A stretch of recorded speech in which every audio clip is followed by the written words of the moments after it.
a Dredfunn original production. Please sit back and enjoy.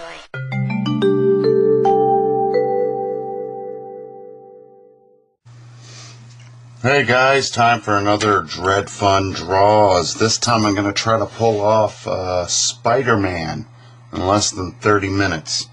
What we're going to use are some ink pens and some pencils, and that's about it. Got my graphite eraser, and here we go. So yeah, Spider-Man. You're going to want to go with an oval type shaped head.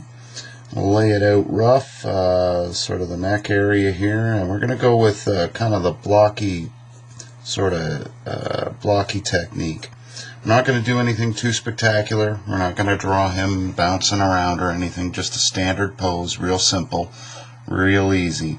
Spider-Man is very slender, so I'm not going to make any of these marking areas too big. You want the upside down triangle or Dorito for the crotch area. The legs, you know, just sort of mark them out to exactly kind of where you want to go with them. Some more triangles for the feet. We'll go ahead and detail all that later. Here, maybe let me get you guys a little closer so you guys can see everything. And then the arms. So this is just going to be your standard, not too much of a superhero pose, but kind of just Spider-Man standing there. Alright, once you got that laid out, we're then going to go ahead and start lightly adding stuff. You want to smooth out the shape of the head.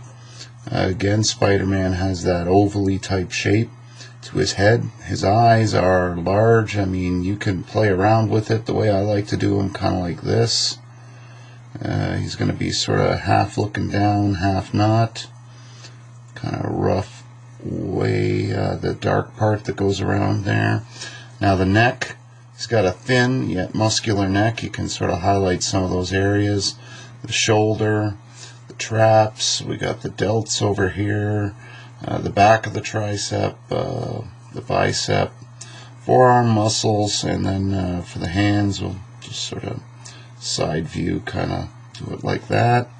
And same over on this side, not too complicated. Bicep, back of the tricep.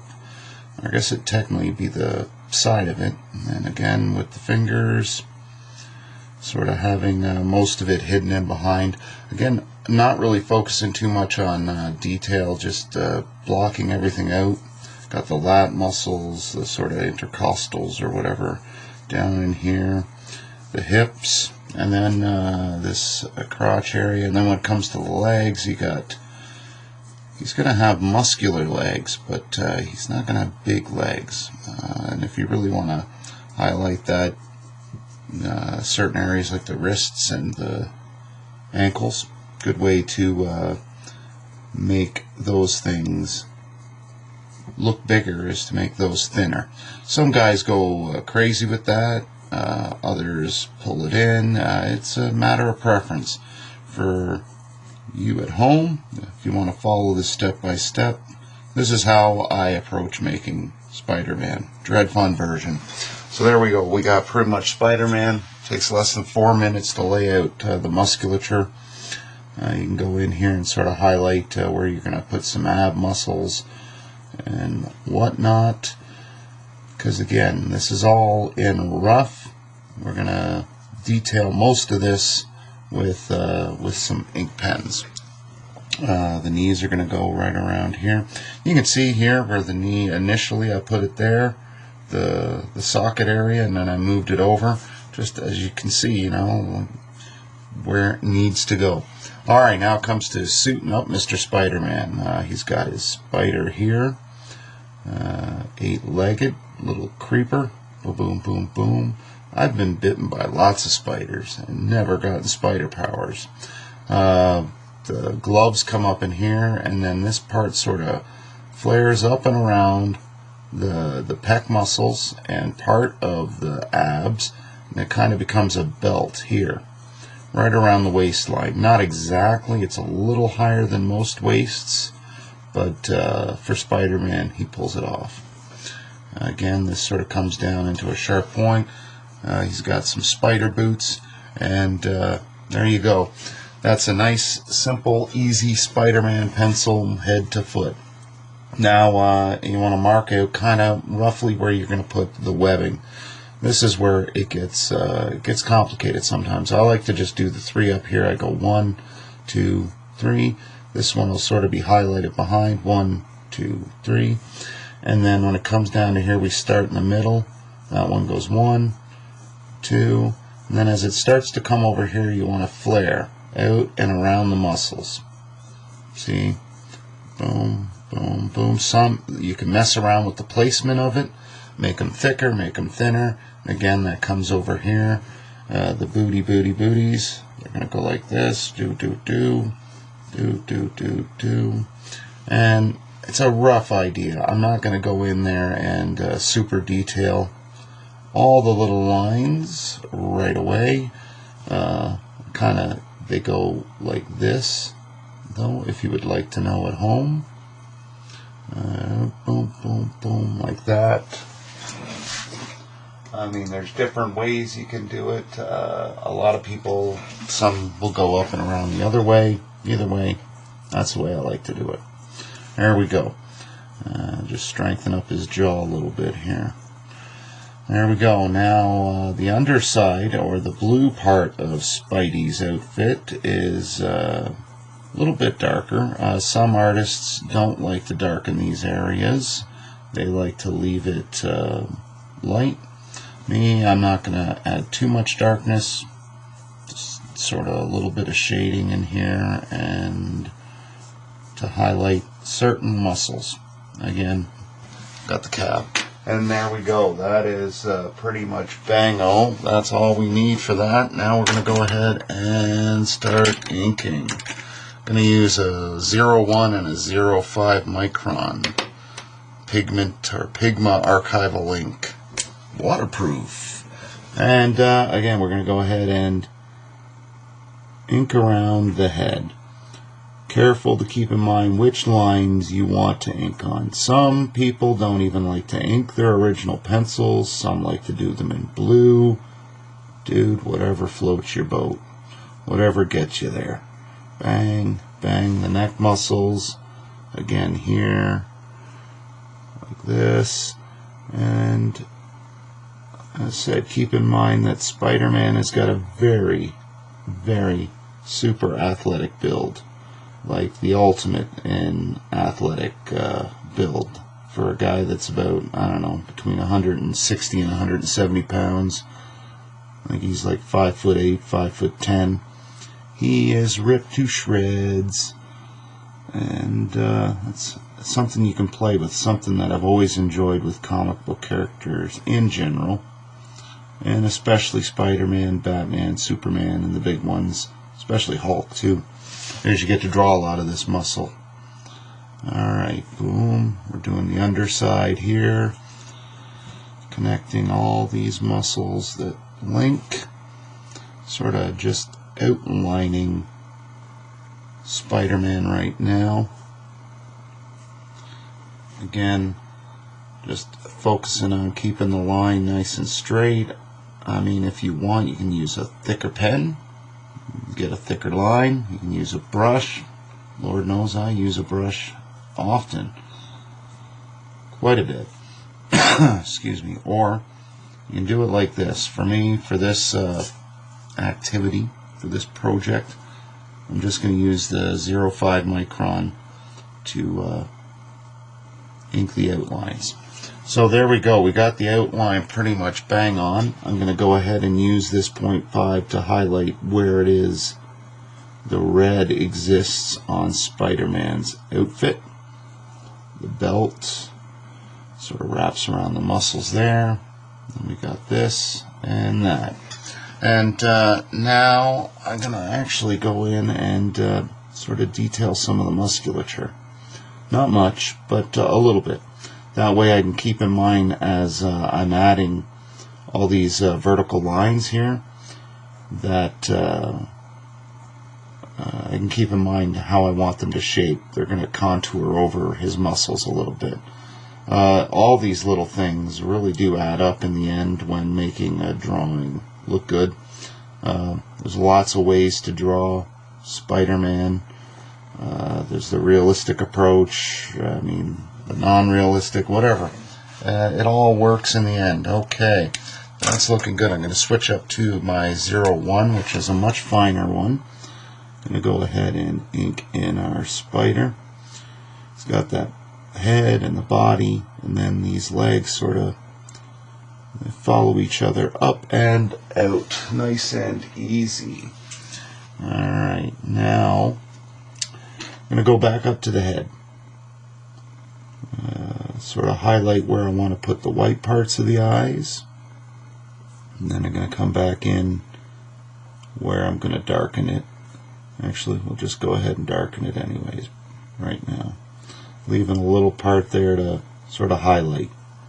My youngest grandson is a huge Spider-Man fan, or as he likes to say, Miter-Man.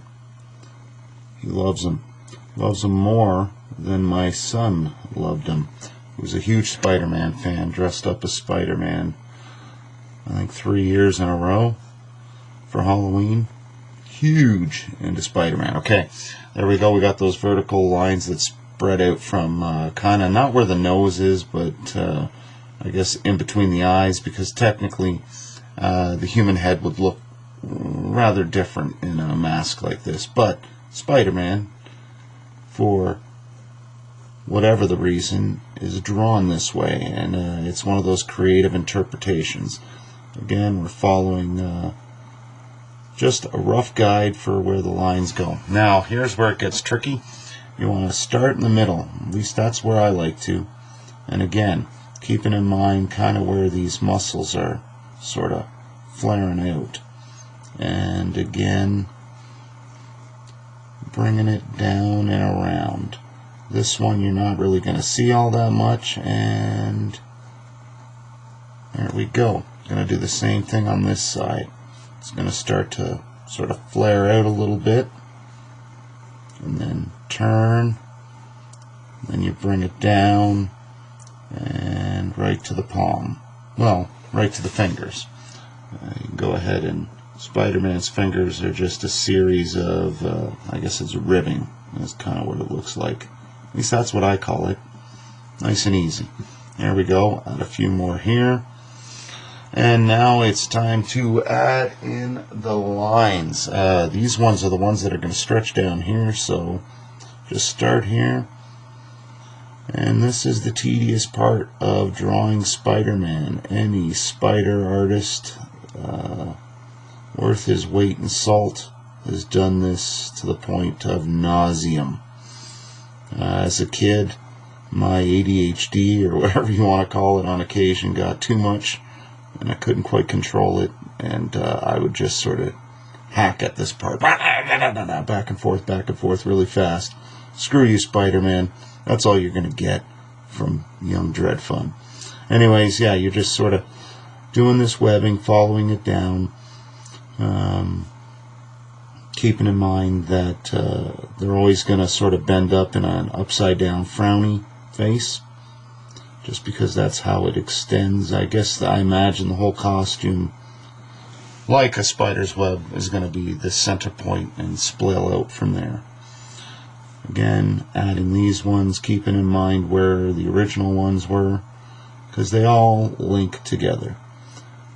If you've ever seen a real spider web, they're not as perfect as Spider-Man's spider webs, but still, I mean, again, it's one of those creative interpretations, I suppose. As I said, the original artist, not sure if it was Ditko or Kirby, not sure. I don't even know if that's in contention, but either way, this design, mind-blowingly good. I mean, it looks creepy like a spider, yet it does look friendly in some ways. It's a classic. So again, we're just sort of finishing up this ribbing part. As you can see, this part takes the longest of any part of Spider-Man. Alright, now I like to add a little ridge here because to show that they're boots. And then again, keeping in mind the way that it's going to contour. You don't want to just run the line straight down. It just won't look as good. You want to add some contour to that. And again, we're going to add the webbing, keeping in mind that it's facing down, or as I like to call it, an upside downy frowny. You know, it is tedious if you want. One thing I like to do is I'll count them sometimes. If I'm really bored, if I've drawn Spider-Man over and over and over again, I'll count how many little webs I add. I don't know, another extra way to torture myself. Most artists like pain in some way, some shape, some form. We all do. We're masochists. We torture ourselves. We can't help it. So anyways, there we go. That's a good basis now. And I bring back the thick pen, and like I said, these areas I'm just going to darken a little bit, showing where the musculature would be, keeping in mind that they match up with previously laid lines. Right in here you're going to have some ribbing. This sort of muscle will show up there. Some of the abs going to flare out here. Also, you're going to have those arm muscles, forearm muscles. Again, the bicep over here. This whole area is going to be done in dark blue by if you are the one that colors it, or if you have a colorist. They'll be able to add all kinds of cool highlights and whatnot. I like to keep that in mind when I'm doing a drawing, just because I also like to paint. I'm by no means a great painter, but I do dabble.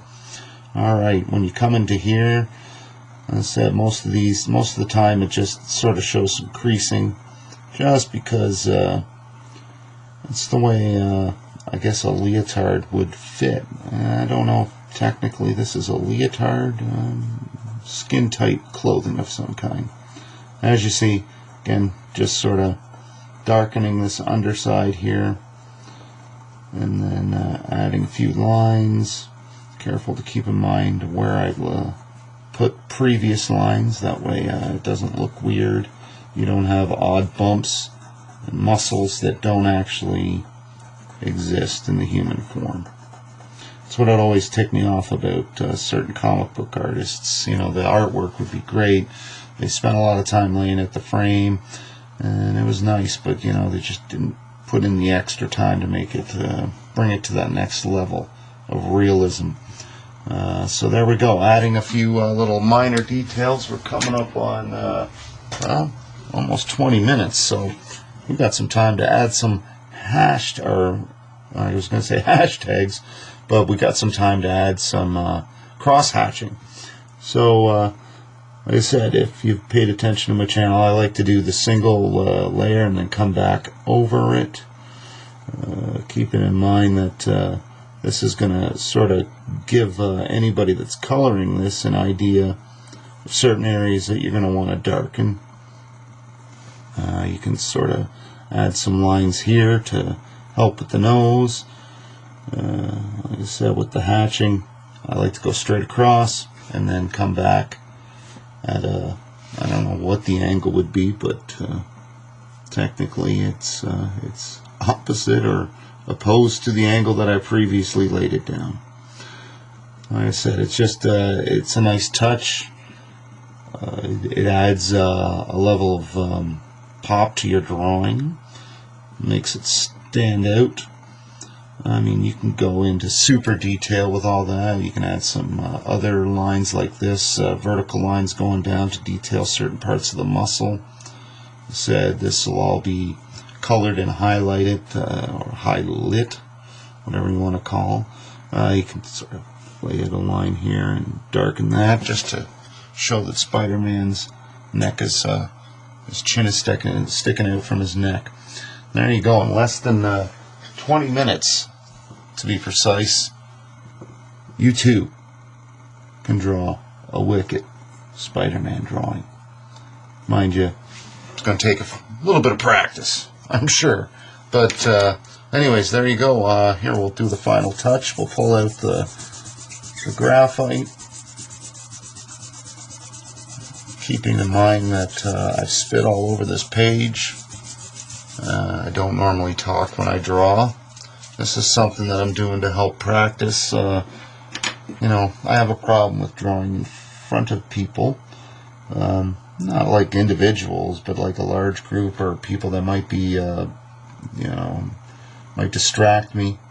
So this is a good sort of exercise for me to get better at drawing in public or drawing around people. Anyway, so yeah, there we go. That's Spider-Man using pencil and ink. Don't forget to sign your work. It's always important. Dredfunn draws, baby. So yeah, that's another Dredfunn's draws. Dredfunn draws. Can't speak. Anyways, hope you guys tuned in and joined along. Anyways, this is Dredfunn out. Don't forget to like and subscribe, and pass this along to anyone else that you know that might want to learn how to draw the friendly neighborhood Spider-Man. This has been a Dredfunn.com production. Thanks for watching.